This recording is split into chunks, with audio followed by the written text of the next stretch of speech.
Edge ఇవ్వాలంటే కాటేరమ్మకే ఇస్తా. అంటే నాకైతే పర్సనల్ గా పుష్ప. ఎలివేషన్ ఇవ్వాలంటే నీకు హీరో కనపడాలేమో, నేను నీడతో ఎలివేషన్ ఇస్తాను. పుష్ప ఫైట్ లో ఇద్దరా దిస్ ఈజ్ సినిమా అని అనిపించిన మూమెంట్ ఏంటి? Hi hello welcome to ticket breakup. మీ ఇంత మంచి రీచ్ ఇచ్చినందుకు మాకు చాలా చాలా థ్యాంక్స్. అందరూ మా వీడియోస్ని బాగా చూస్తున్నారు అండ్ లైక్ చేస్తున్నారు and I'm very much thank you for that. And Vamshi, నీ గ్రాటిట్యూడ్ కూడా కొంచెం చూపిస్తే. Thank you guys. First videos ఇంత రీచ్ వస్తుందని ఎక్స్పెక్ట్ చేయలేదు, but you have reached to very good amount of viewers. ఇంకా మీరు ఆ రెడ్ కలర్ సబ్స్క్రైబ్ బటన్ ని గుద్ది పారేస్తే ఇంకా బాగా హ్యాపీ ఫీల్ అవుతాం మేము. ఎర్రగా కందిపోతే సబ్స్క్రైబ్, ఎర్ర బొగ్గలు కాస్త వాటిని ఇదో ఎర్రపంటి గుర్తొచ్చింది. మన వాళ్ళు చాలా మంది పుష్ప క్లైమాక్స్ ఫైట్ కి కాటేరమ్మ ఫైట్ కి చాలా పెద్ద వార్ జరుగుతుంది, ఏ ఫైట్ బాగుంటది అని. సో పర్సనల్ గా వంశీ, నీకే ఏ ఫైట్ బాగా నచ్చింది?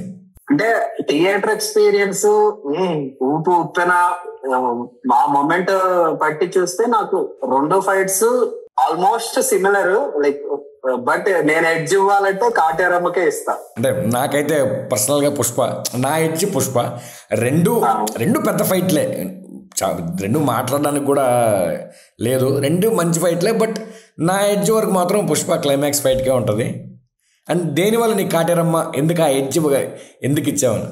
ఎందుకంటే మూవీ ఎప్పుడైతే డల్ అవుతుంది అనే టైంలో ఆ ఫైట్ వస్తుంది, సో అది అలా లేపిద్ది. ఇంకోటి మన ఆరా, మనం అన్నాడు కదా అజానుభావుడు ప్రభాస్ యొక్క ఆరా.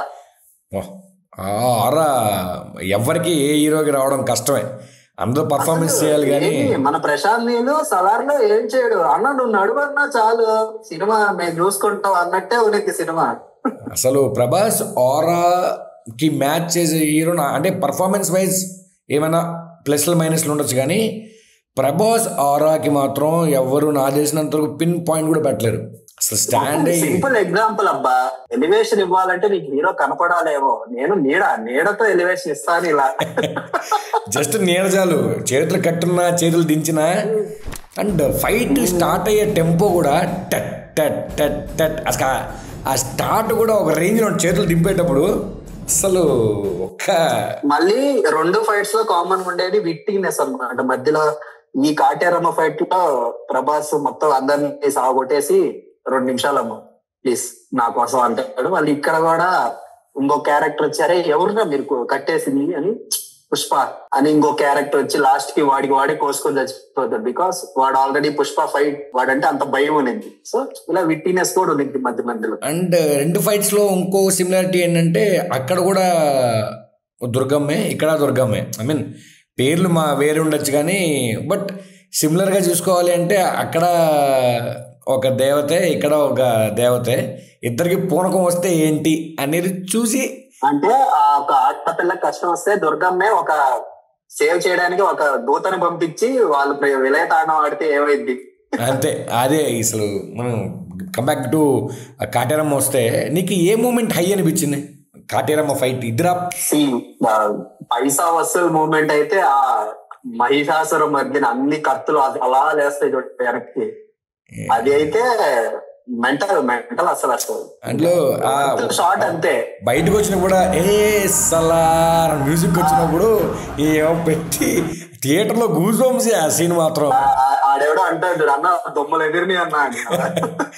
అండ్ నీ టెంపో కూడా మ్యూజిక్ కూడా అసలు ఆ మ్యూజిక్ కూడా అసలు ఎట్లా కంపోజ్ చేశారు కానీ మా కాటేరమ్మ ఫైట్ మొత్తం ఉంటుంది ఆ మ్యూజిక్. అసలు పుష్ప ఫైట్ లో ఇద్దరా దిస్ ఈజ్ సినిమా అని అనిపించిన మూమెంట్ ఏంటి? క్లైమాక్స్ ఫైట్ లోనే మనోడికి చేతులు కట్టు వెనక తెంపేటప్పుడు జస్ట్ ఒక్కసారి తెగిపోతుంది. వెంటనే అక్కడ తెగిపోయిన వెంటనే పైన బ్యాక్గ్రౌండ్ షాట్, పైనుంచి ఒక విఎఫ్ఎక్స్ షాట్ నీట్గా తీసుకొచ్చి హైగిరి నందిని నందితము అన్నప్పుడే నీకు షాట్ అసలు అది ఊహించలేని షాట్. అది వెంటనే ఇట్లా పట్టుకొని కత్తి దింపినప్పుడు అసలు నిజంగా అసలు నాకైతే ఆ షాట్ ఇప్పటికీ నా కళ్ళలో ఉండిపోయింది. అసలు నాకైతే నా పర్సనల్ ఫేవరెట్ అయితే మన ఈ పుష్ప ఆయన వస్తారు కదా కేశవ కేశవ వచ్చి ప్రతాప్ రెడ్డికి చెప్పండి అన్న బుక్కారెడ్డి బాగానే ఉన్నాడంటే అప్పుడు మ్యూజిక్ స్టార్ట్ అది ఇలా ఎట్టి త్రిశూలం పట్టుకొని వాడిని నరికి ఇలా ఎట్టి అప్పుడు ఏ ఆడబిడ్డ మీదైనా చెయ్యేస్తే అసలు అది నా ఫేవరెట్ అనమాట. అది ఓకే కానీ బట్ నాకు ఆ షార్ట్ మళ్ళీ ఒక స్లో మోషన్ రన్నింగ్ షాట్ ఉంటుంది వెనక రప్ప రప్ప అని చెప్పి ఒక ట్రాలీ షాట్ ఉంటుంది, మొత్తం ఒక రౌండ్ ఒక షాట్ ఉంటుంది. ఆ షాట్ అయితే అసలు నాకు తెలిసినంత వరకు ఒక సడన్గా మ్యూజిక్ కాసేపు ఆగుతుంది, ఈ రప్ప రప్ప స్టార్ట్ అవుతుంది. అంటే హైగ్రీన్ అని మ్యూజిక్ స్టార్ట్ అయిన వెంటనే మనకి ట్రాలీ స్టార్ట్ అవుతుంది. అప్పుడు ఆ స్లోమోలో రప్ప రప్ప అని పరిగెడుతుంటే అసలు థియేటర్లో ఏం చేస్తున్నారా నాయన అనిపించింది అసలు. అంటే ఈ ఫైట్ ఏంటంటే పుష్ప 1 లో చేతులు కట్టేస్తారు, మొహానికి గుడ్డ కడతారు. ఇక్కడ ఏంటంటే అంతకు మించి అన్నట్టు కాళ్ళు చేతులు మొత్తం కట్టిపారేసి ఇద్దరు కాటేరమ్మకి పుష్పకి మాట్లాడుకోవాలన్నా సిమిలారిటీస్ కూడా అదే. వెంటనే వీడి చేతులు కట్టుకో ఉంటాడు, ఇక్కడ వీడిని చేతులతో తాడులతో కట్టేసి ఉంటారు. అదొకటి.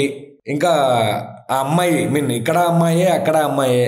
సో చాలా పాయింట్స్ ఏంటంటే కాటేరమ్మ ఫైట్ లో కొన్ని చిన్న చిన్న ఎలిమెంట్స్ ఉంటాయి. ఇప్పుడు ప్రభాస్ అందరిని నరికేసి ఏదైతే మనం మాట్లాడుకున్న మనీ షాట్ వచ్చిన తర్వాత కత్తుల్ని ఇలా ఇసిరేస్తారు, క్యాజువల్ అన్నట్టు స్వాగ్ అసలు పిచ్చి పీక్స్. అండ్ నువ్వు సౌండింగ్ గురించి మాట్లాడుకోవాలంటే కాటేరమ్మలో నీకు బోన్స్ బ్రేకింగ్ సౌండ్ కూడా ప్రశాంత్ నీళ్ళు ఎలా పెడతాడంటే ఒకరిని కత్తితో పొడిచిన తర్వాత మళ్ళీ ఆడు కత్తితో పాటు పైకి వస్తుంటే షూ పెట్టి కిందకి దించి కత్తి తీసుకుంటాడు. అస్సలు కత్తి మామూలుగా తీసుకోవచ్చు, నాకు కత్తి మీద కాలు పెట్టాలా బాడీ మీద పెట్టాలా, పైకి లేపి కత్తి తీసుకుని ఇంకోటి నరకాలి. అసలు నీకు అక్కడ సెట్లు కూడా అంత అథెంటిక్గా ఉన్నాయంటే సెట్స్. ఇది ఏంట్రా ఇది సెట్ అనేదా లేదు. ఇతర పుష్ప కానీ క్లైమాక్స్ ఫైట్ కానీ కాటేరమ్మ ఫైట్ కానీ ఈ సెట్లు ఏంటి సింక్ అవ్వట్లేదు అనుకో, మనం ట్రావెల్ అయిపోతాం ఆటోమేటిక్గా. ఏంట్రా ఇదంతా ఏంటి ఇలా ఉంది అని అనుకో. అందులో ఆర్టిస్టులు కూడా ఆ లేడీ ఆర్టిస్టులు కూడా చంపేశారు కాటేరమ్మ ఫైట్లో. అదే పిల్లలు అది మాత్రం గూస్ బంప్స్ స్వామి. అది ఆడవాళ్ళందరూ నాకు తెలిసి నువ్వు నేనే వెళ్ళావు అనుకుంటా. మన ఇద్దరే 5:30 షోకి వెళ్ళాం. అసలు ఆ యా అన్నప్పుడు అసలు ఏంట్రా బాబు ఏం చేస్తున్నావా ప్రశాంత్ నీళ్ళు, మమ్మల్ని ఏందా బయటికి పంపిస్తావా ఆ టైప్ లో అయిపోయింది ఆ ఫైట్. సింపుల్ గా కట్అవుట్ ని వాడుకుంటే వచ్చే అవుట్పుట్ అది, సీరియస్ గా అంతే పాయింటే. ఇప్పుడు ప్రభాస్ సినిమా మొత్తం డైలాగ్స్ 4.5 minutes ఉంటాయి అంతే, ఏముండవు, జస్ట్ అలా నడుస్తా ఉంటాడు సినిమా అంతా. సారీరా అంటూ ఉంటాడు అంతే, అటు ఇటు తిరుగుతా చేతులు ఎరకేసుకొని అలా. కానీ ఇంపాక్ట్ అది ఆ కట్అవుట్ ను వాడు ఆల్మోస్ట్ నాకు తెలిసి ఛత్రపతి తర్వాత కట్అవుట్ ను వాడుకుని మిర్చి తర్వాత బాహుబలికి అంత కమర్షియల్ ఫైట్స్ లేవు, దాని తర్వాత రాధేశ్యామ్కి లేవు, దాని తర్వాత మన సాహోకి లేవు. సాహోకి కొన్ని ఉన్నాయి కానీ ఆ విఎఫ్ఎక్స్ అంటే అంత బ్లడ్ షెడ్ గా లేవు. అంటే నీకు సలార్ అనే పేరు బయటకు ద మోస్ట్ వైలెంట్ మ్యాన్ అన్నప్పుడే మనం ఇంక డిసైడ్ అయిపోవాలి ఇదిరా కథ అని.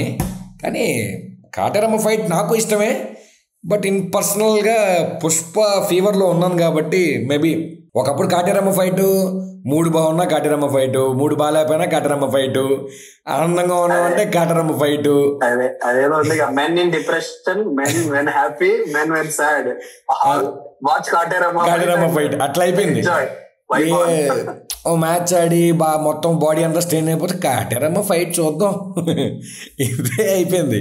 ఇప్పుడు కొంచెం పుష్ప జాయిన్ అయింది క్లైమాక్స్ ఫైట్, అండ్ 2 హై ఇచ్చి ఒక లెవెల్ హైనిచ్చాయి. బట్ ఇక్కడ ఏంటంటే అది ఇంటర్వెల్, ఇది ఇక్కడ క్లైమాక్స్, అంతే తేడా.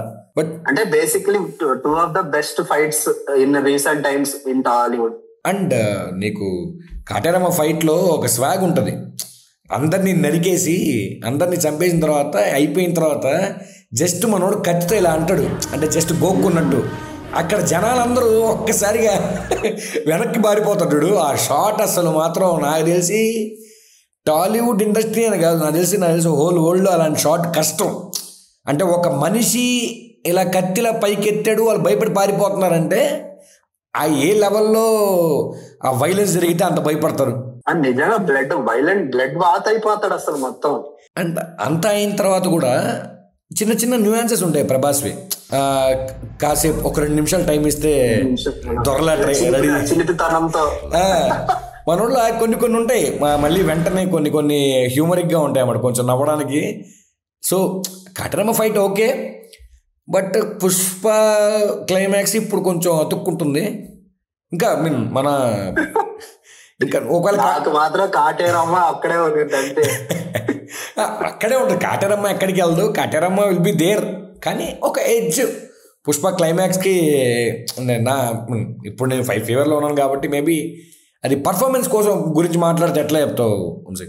ఇద్దరిది పర్ఫార్మెన్స్ తో పుష్ప ఫైట్ లో ఉండే పర్ఫార్మెన్స్ కి కాటేరమ్మ పర్ఫార్మెన్స్ కి మనం కంపేర్ చేయలేము అసలు. ఎందుకంటే Pushpa fight demands more action, like ఏదైనా యాక్టింగ్ అనేది ఇక్కడ కావాలి. ఇక్కడ ఇట్స్ ఆల్ అబౌట్ స్వాగ్, ఆరా, అది అలా క్యారీ చేస్తున్నావు. సో రెండు అలా కంపేర్ చేయలేము. బట్ కంపేర్ చేస్తే ఎవరి పొలంలో వాళ్ళు ఇరగదున్నేశారు అంతే. అంతే, ఒకరిది పర్ఫార్మెన్స్ అయితే ఒకరిది ఆరా, కంప్లీట్ ఆరా అంతే. ఇప్పుడు ఆ ఫైట్ లో నువ్వు ప్రభాసం తీసేసి వేరే హీరోని పెట్టు, నీకు ఆ ఇంపాక్ట్ రాదు. ఆ కట్అవుట్ అంతే, ఆ కట్అవుట్ అలాంటిది. కట్అవుట్ ని నువ్వు వాడుకో అంతే, మాకేం వద్దు. ప్రభాస్ని పెట్టి అయ్యో 4 వచ్చి ప్రభాస్ చేతి నరికించుకుంటే నువ్వు సినిమాకి వెళ్తాం అంతే. అదే సలార్ ఏంటంటే అంతే. ఒక 6:30 మనిషి నరుకుతూ ఉంటే అంతే. నువ్వు ప్రభాస్ చేత యాక్టింగ్ చేయ అవన్నీ వద్దు మాకు. అంతే, ఒక ఫైట్ లో ఒక మాసీగా మంచి ఫైట్ పెట్టి మాకు ఇస్తే అది మాకు ఫుల్ మీల్స్ అంతే. పుష్పవన్లో మనకు అంత ఫైట్ సీన్స్ ఏమి అంత కూడా లేవు, మొత్తం కాన్ఫ్రంటేషన్స్ ఉంటాయి మోస్ట్లీ. ఏదైతే ముసిగేసిన ఫైట్ సీన్ తప్ప మిగతా ఫైట్ సీన్ ఏమి ఉండదు. సో ఈ క్లైమాక్స్ లో డిఎస్పి కొట్టిన మ్యూజిక్ అసలు నాకైతే టాప్ నాచ్. అంటాడు మళ్ళీ మన పుష్ప ఏదైతే మెయిన్ బీజం అది ఉంటుంది, అన్ని కలిపి నీకు ఆ బీజిఎం కూడా స్టార్ట్ అయ్యేది ఫస్ట్ ఆ పైన మీద కూర్చున్న తర్వాత ఒక బ్యాక్ షాట్ ఉంటుంది, జస్ట్ బెండ్ అయ్యి మొత్తం లీన్ అయ్యి తిరుగుతాడు. అప్పుడు వస్తుంది అప్పుడు వెంటనే వాడు జస్ట్ తాడు దిగిపోగానే అవి గిరినందితం. ఇంకా అసలు నేను అక్కడ పడిపోయా ఆ ఫైట్కి. అంటే బేసిక్గా ఆ performance, background score and Kateramma will be there. అది మార్చలేము, బట్ అది ఉంటుంది. ఏమన్నా సరే, men in depression, men in sadness, men in happiness, go and watch Kateramma fight and vibe అంతే. ప్రతి ఒక్కరు కన్నీళ్ళు చూసుకోవాలంటే టిష్యూ పేపర్ కావాలి, కానీ మనకు కాటేరమ్మ ఫైట్ చాలు. వెళ్ళామా, చూసామా. కానీ 2 ఫైట్లు నువ్వు చూసావంటే ఒక నిశ్శబ్దం నుంచి స్టార్ట్ అవుతాయి, కామ్ అయిపోతుంది. అంటే సప్రెస్ అయ్యి ఒక్కసారిగా బ్లాస్ట్ అయిపోతారు అనమాట. అసలు కామ్ గా కూర్చొని అక్కడ డిస్కషన్ పెట్టుకుంటాడు ఆ లేడీతో. ఏంట్రా డిస్కషన్ పెడుతున్నాడు అనిపిస్తుంది వెంటనే.